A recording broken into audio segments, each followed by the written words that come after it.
firman Allah Subhanahu wa taala di dalam sebuah hadis qudusi yang diucapkan oleh Rasulullah sallallahu alaihi wasallam, ana 'inda dhanni 'abdi bi falyadhunnu 'abdi bi ma syaa. Sesungguhnya aku, yakni Allah Subhanahu wa taala, memiliki suatu sangkaan yang baik terhadap hamba-hambaku kepadaku. Allah Subhanahu wa taala sentiasa menyangkakan perkara yang baik kepada seorang hamba terhadap Allah Subhanahu wa taala. Maka sangkakanlah yang baik-baik kepadaku, kata Allah Subhanahu wa taala. Maka wahai hadirin, wahai penonton yang dirahmati, disayangi oleh Allah Subhanahu wa taala, di sini sangat-sangat diperlukan, dianjurkan di dalam agama Allah Subhanahu wa taala untuk kita bersangka baik, terutama kepada Allah Subhanahu wa taala, yang selepasnya adalah kepada makhluk Allah Subhanahu wa taala. Tidak memiliki suatu kerugian sedikit pun sekiranya kita bersangka baik kepada Allah dan juga kepada makhluknya, kerana bersangka baik ini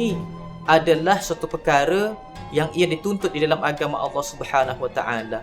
Apakah itu bersangka baik? Bersangka baik memberikan definisi, iaitu kita ini memuliakan sesuatu perkara pada akal fikiran kita yang perkara itu adalah perkara di pihak yang benar. Kita ini memuliakan sesuatu perkara yang mulia, perkara yang benar dengan di dalam akal fikiran kita. Tetapi kalau orang itu jahat, orang tu jahat, tak sembahyang dan sebagainya, di situ ada perincian untuk kita ini ada sifat berhati-hati. Bukannya sangka buruk, ada sifat berhati-hati. Seperti mana orang yang meninggalkan solat, seperti mana orang yang berbohong, seperti mana orang yang menzalimi dan sebagainya. Ini ada perincian di dalam agama Allah Subhanahu wa taala. Walau bagaimanapun, selagi mana orang itu di pihak yang benar, seorang yang benar, seperti mana seorang pemimpin yang adil, seperti mana seorang ustaz ataupun seorang yang kuat beribadah, seorang ulama, segala kelakuannya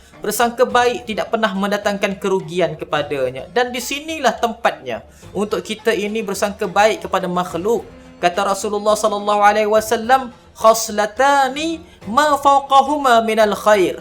Dua perkara tidak ada di atasnya perkara yang lebih baik daripada itu. Apakah dia? Husnul dhannu billahi wa husnul dhannu bi khalqihi. Sangka baik kepada Allah Subhanahu wa taala, yakni kepada takdir-takdirnya baik maupun yang buruk, dan sangka baik kepada makhluk-makhluknya walaupun yang kita nampak itu adalah jahat. Astaghfirullahalazim. Wa khaslatani ma tahtahuma minasyarr. Dan dua perkara tidak ada lagi dah di bawahnya yang lebih hina daripada itu. Apakah dia? Su'udhannu billahi wa su'udhannu bi khalqihi. Sangka buruk kepada Allah Subhanahu wa taala dan sangka buruk kepada hamba-hambanya, makhluk-makhluknya. Sehingga kan kepada makhluk sekalipun kita ini kalau boleh jangan bersangka buruk, apatah lagi kepada Allah Subhanahu wa taala, seperti mana yang telah kita ini diberikan ujian, datangnya wabak virus kepada kita sehinggalah kita ini terhenti pekerjaan, sehingga kita ini terhenti pendapatan, sehingga kita ini subhanallah tidak dapat untuk ke sana ke sini dan sebagainya. Walau bagaimanapun sangka baik kita adalah dituntut di sisi Allah Subhanahu wa taala. Ada manusia yang doanya dimustajabkan hanya kerana sangka baiknya kepada Allah Subhanahu wa taala.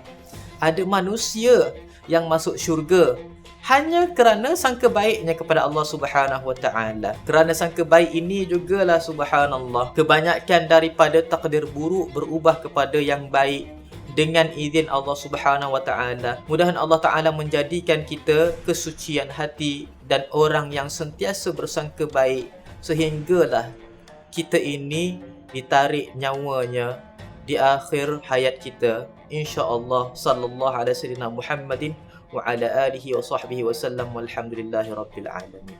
Sampaikanlah dariku walaupun satu ayat.